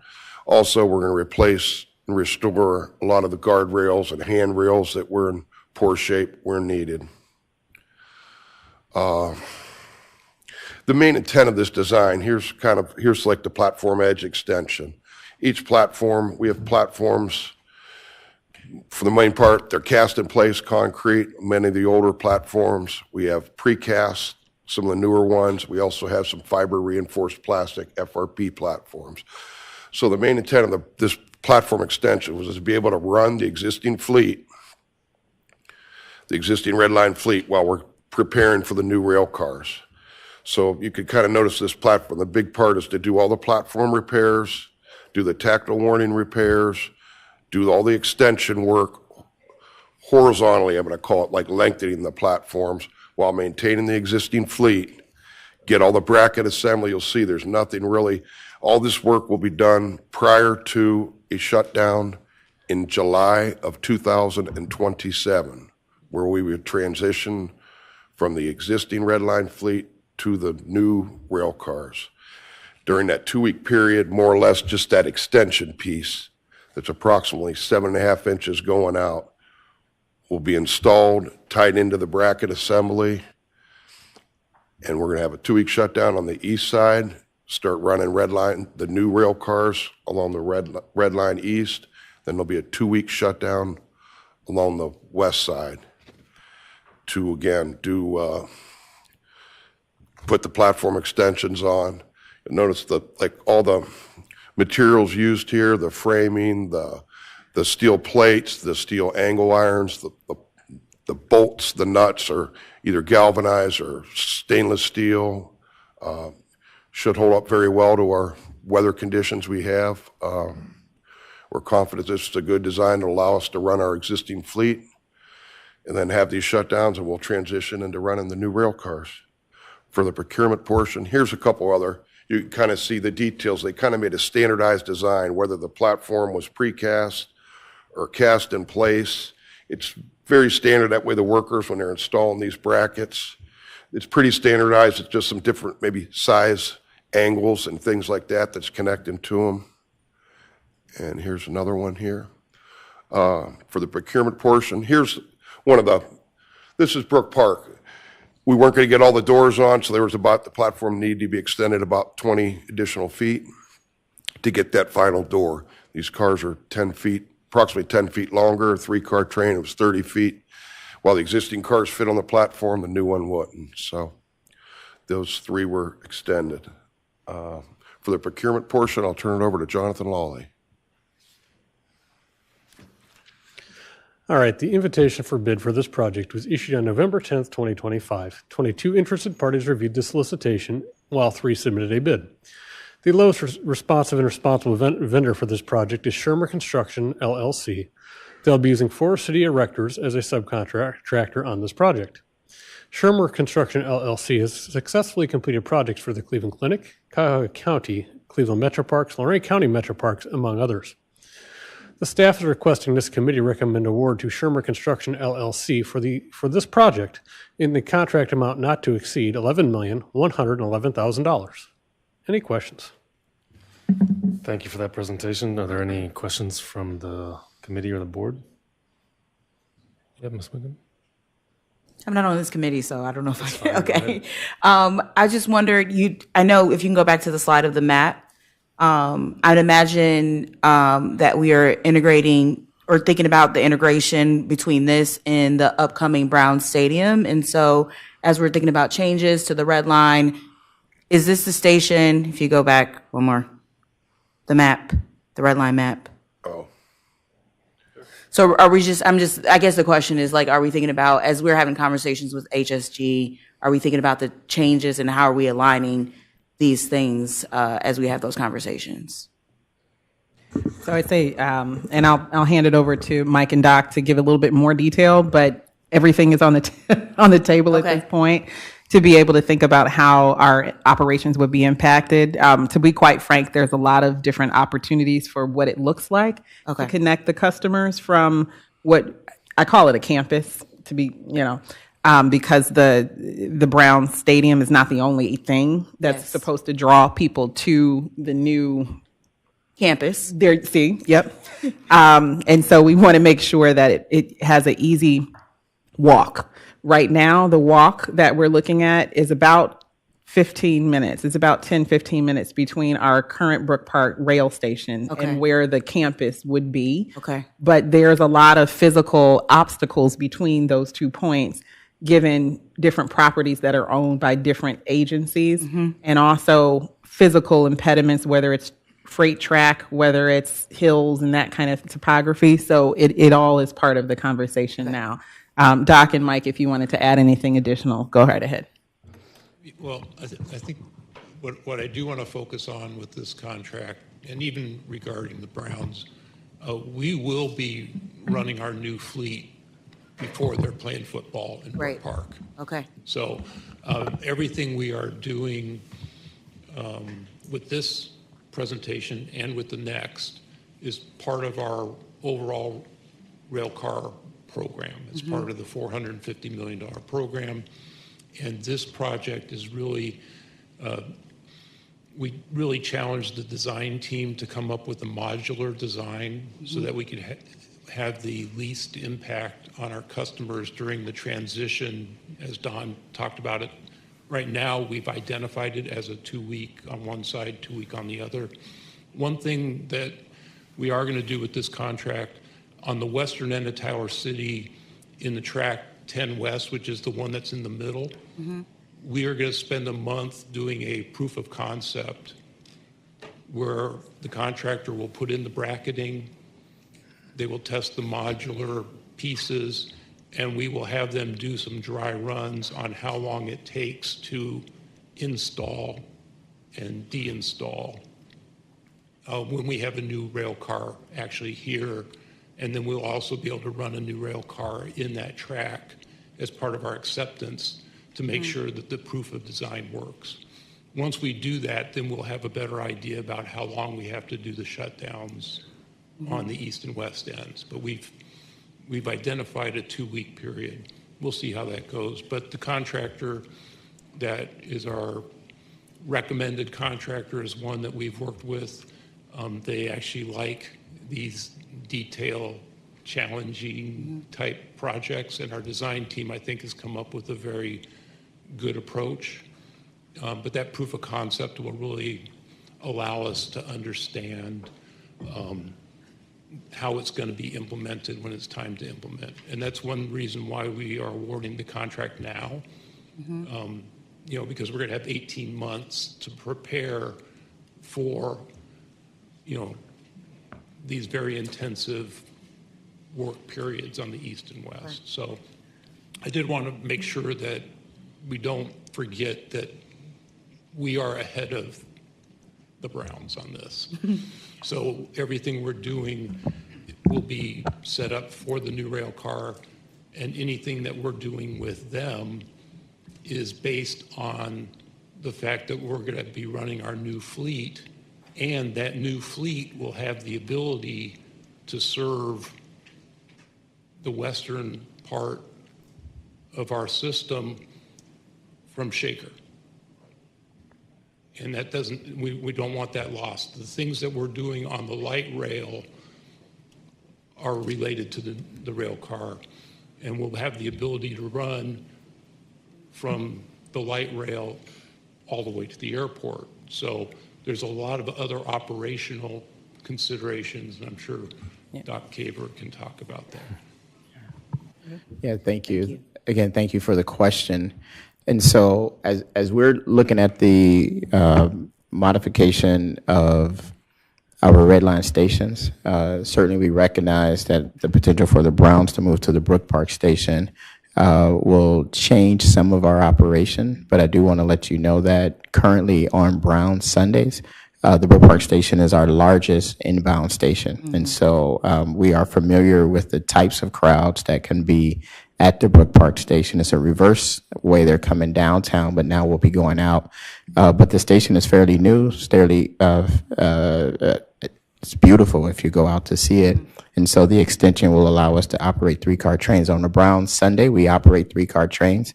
And so instead of Tower City, they'll be coming there. And so we'll have all of that access going forward. I do want to just provide you said, Ms. Smith-Wiggum, that I'm the glossary. So I'm an accountant by trade, so I have to make things easier.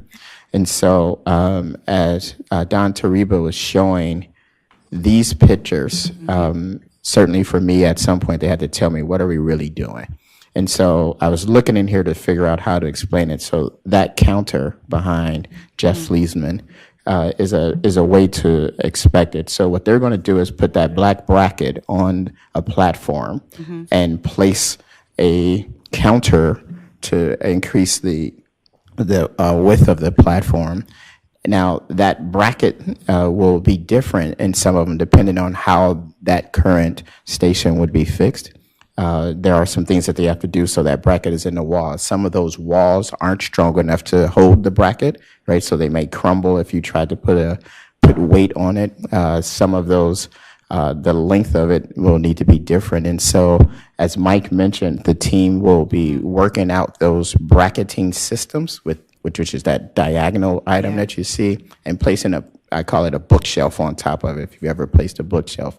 And so we'll be working with them. The goal is for the engineering firm to do as much work before as possible so that when we shut the system down, we're able to convert quickly. Our current goal is 2 weeks.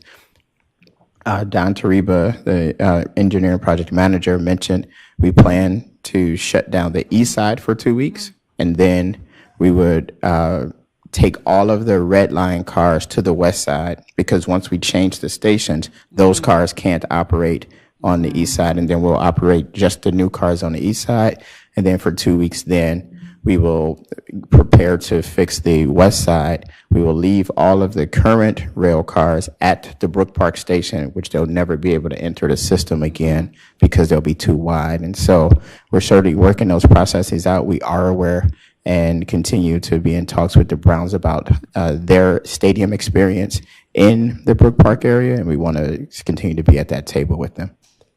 Thank you for this. The other thing, I know my question was about the Brown Stadium, and I think that's a big decision point that is happening, but this is a significant investment for our community.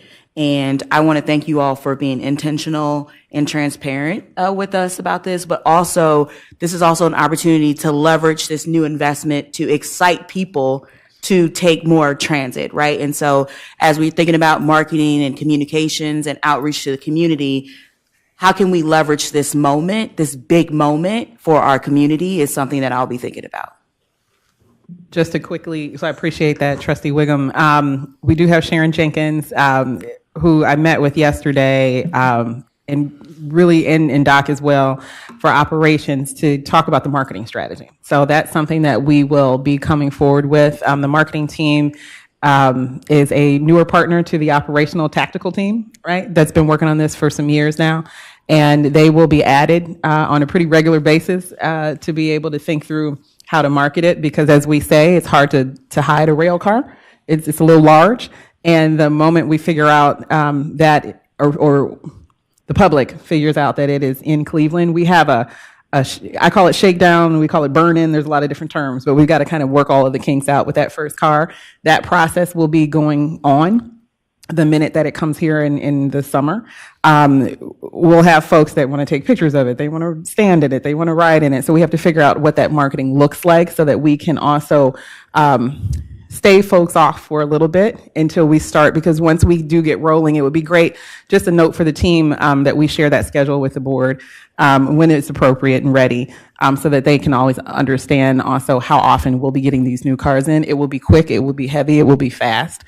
So once we get to that point, we will share with you kind of the strategy going on through that. Also, I know we have one more thing on the agenda, so I don't want to take us too far over, but we will be working on how to provide a tour for the board to be able to see some of this stuff, right? Because our next item is actually for how we're going to be intaking some of these vehicles in the facility that we've been working on and rehabbing for quite some time, and it is ready. So we're excited about that. It may not be the sexiest thing to everyone else, but we are excited about the nuts and bolts of the housing of this. So thank you.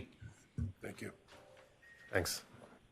Yeah, if I could just make a request, just because we see contracts in this process at different stages, some are early, some are late, and we've talked from time to time about when we say the cars come in, that doesn't mean you can put them on the track and run them the next day, right? So you take them in, you test them, all the stuff.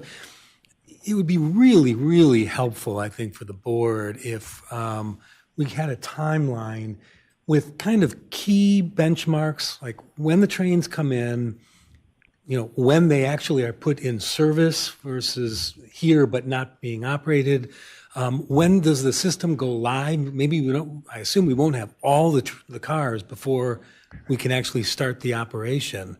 And to the point about, going from all east side to west and back and forth, Not everyone is aware of that, but those that are understand the impact of that. And so setting aside the marketing piece of it, just understanding when that will actually take place would be hugely helpful. So, maybe when cars come in, when they're placed in service, that kind of thing, just some big highlights. Then we can say, okay, this happens in 26, this is happening in 27, this is happening in 28. Would be super. We understand your question, and we certainly can create that. And as a quick add-on to that, because I completely agree. But in addition to that, for example, we were talking about the changes along the red line and how 4 stations aren't being addressed because it was addressed in a prior contract. Also, maybe reminding us of which contracts we've already attached to certain projects, just to help us center where we are now and where we are on that timeline that you spoke of. So. Got you. And just certainly, as the presenter presented, the bullet was there, but just so that I make for the record, the 4 stations that are in a separate contract are Superior, Cedar University, West Boulevard, and West Park. An easy way to understand it, they're unique because they're all on bridges. And we do have those 4 stations are under design. We will be bidding them in 26. We do have a workaround if the timing doesn't work right, where we can do bridge plates at those 4 stations to accommodate the new rail cars. But the goal is to get the 4 platforms done and in place at the right time. And they're also being designed so we can basically screw in the add-on pieces. Which we did at West 117th, the station we just finished. That station actually has a very simple modification where we actually just bolt in the pieces. So they are coming on ongoing. I know we are due for a overall rail car update, and we have dates we're working towards, but we do need to remember that the first car is still being built. And any of the dates, we have date horizons that we're working on. We don't want to get too far out in front of that until we start receiving, multiple cars on a regular basis. But from a planning standpoint, we're looking at the conversion on the red line in August of 27 and the conversion on the light rail in August of 28. And again, we won't have all the cars for that, but we anticipate we'll have the critical mass of cars to do those. And so that's kind of what we're looking at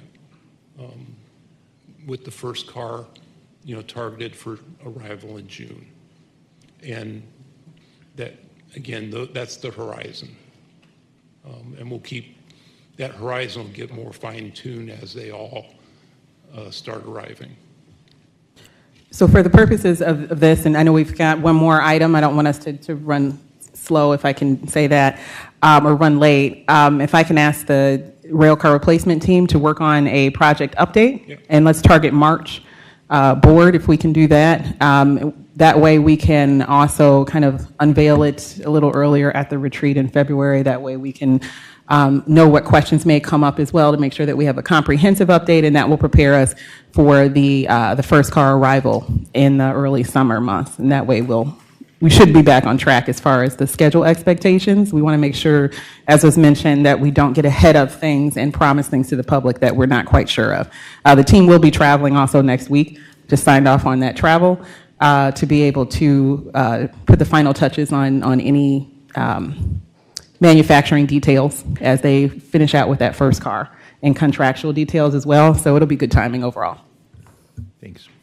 Mike, I think your point's well taken. We understand that these are estimates of spring or summer or fall at this point, and Obviously, as we get closer to it, then we can tighten that up. But I think just Mayor Weiss's comment of a general ballpark for conversation purposes, where we are right now doesn't mean it'll be the same spot 9 or 12 months from now.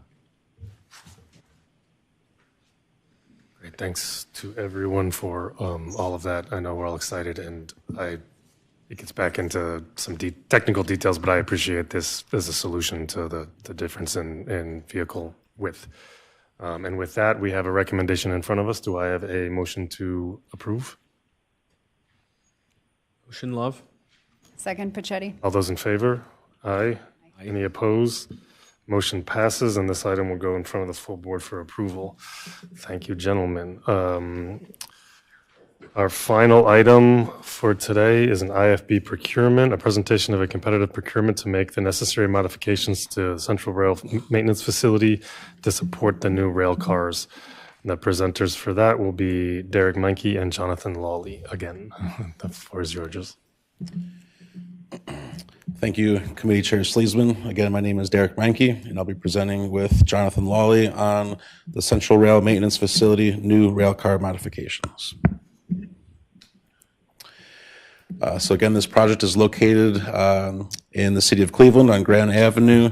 What you see in this picture is the west half of the building. You have track 4 on your left, and track 5 in the middle, and then track 6 on the right.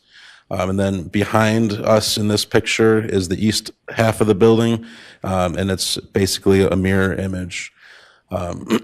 Right now, the existing fleet, both heavy rail and light rail, are serviced from underneath the car in the pit that you see in this picture, because that's where all of the equipment is, things like air conditioning, the power control units, and things like that. The new rail cars, all of that equipment will be on top. You have things like the pantograph, which is on the top on the existing rail car. The high voltage box, HVAC, propulsion container. There's a cab HVAC for the operators, with a bunch of other smaller pieces of equipment. So we need to build infrastructure to be able to access all of this equipment on the top of the rail cars. So to support that, we will be building 4 new service balconies with fall protection and safety gates.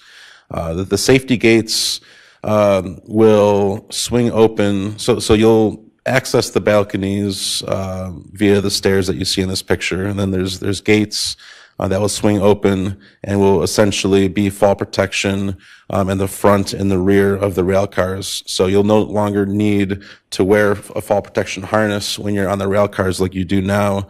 You'll have a full 360-degree fall protection from the balconies and those swing gates, so that you're safe when you're on the top of the rail cars operating, maintaining the vehicles. There's 6 new overhead monorail crane rails with 12 one-ton crane heads. So there will be a monorail crane rail over each track, tracks 4, 5, and 6, and on both sides, east and west. So that's the 6 crane rails. And then each crane rail will have 2 crane heads. And that's because each side of the building, there's 2 maintenance stations per track. So there's a total of 12 maintenance stations. All new overhead catenary, raised and offset to accommodate the new cranes with 12 600-volt DC switchgears for increased sectionalization and safety. So right now, the shop is fed with 1 DC switch per track. So if you want to turn the power off on track 4, the power across the entire building from the west side to the east side is turned off. With the new and additional DC switchgears, you'll be able to turn power off at each operating station. So the rest of the shop on that track can be used for moving cars in and out of the building, moving them to the transfer table to go to different tracks for additional maintenance, while you may have employees on top of a rail car at the one station, maybe taking the air conditioner off for servicing. So it'll make the entire shop much more versatile and safe. And then there's 4 railcar auxiliary power supplies to support railcar diagnostics when overhead power is off. So we call those stingers. It's essentially a power supply that you literally plug into the top of the railcar. It doesn't provide traction power, so the train can't move, but it provides power to all of the devices, so that if a maintenance employee is trying to diagnose why something's not working, they can provide power to that to help that diagnostics. So in addition to all of that, these new rail cars have hydraulic braking, which uses a hydraulic fluid, versus the existing rail car fleet, which are both pneumatic braking, which is air. Hydraulic fluid can collect dust, so we need to build a separate room where the brake system is repaired so that we can keep all of that sensitive brake equipment clean and safe. So that room will have its own HVAC, security, and then a 1/2-ton 4-post gantry crane to move the heavy equipment around with some other infrastructure. There'll be a sink in there, some shelving, and power supplies for other operations in that room.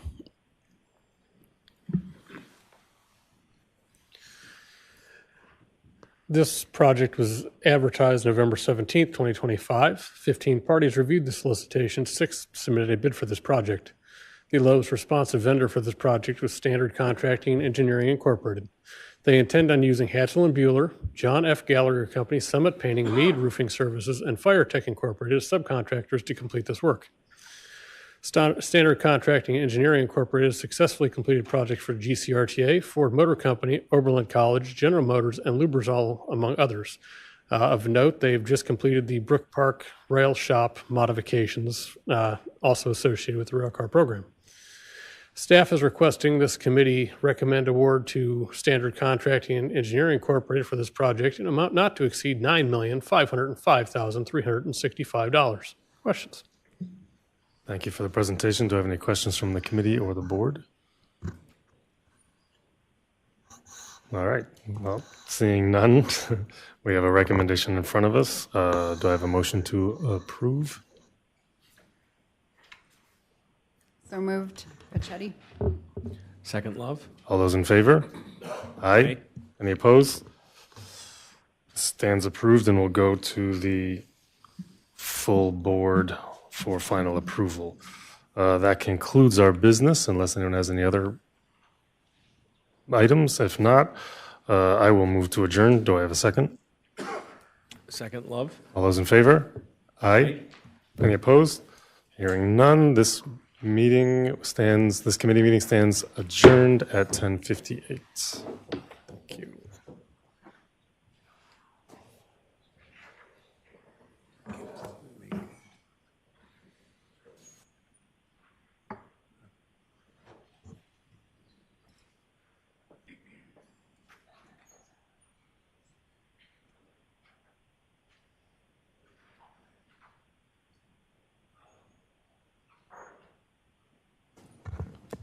Unless I've gotten this wrong, and I'll rely on staff to correct me.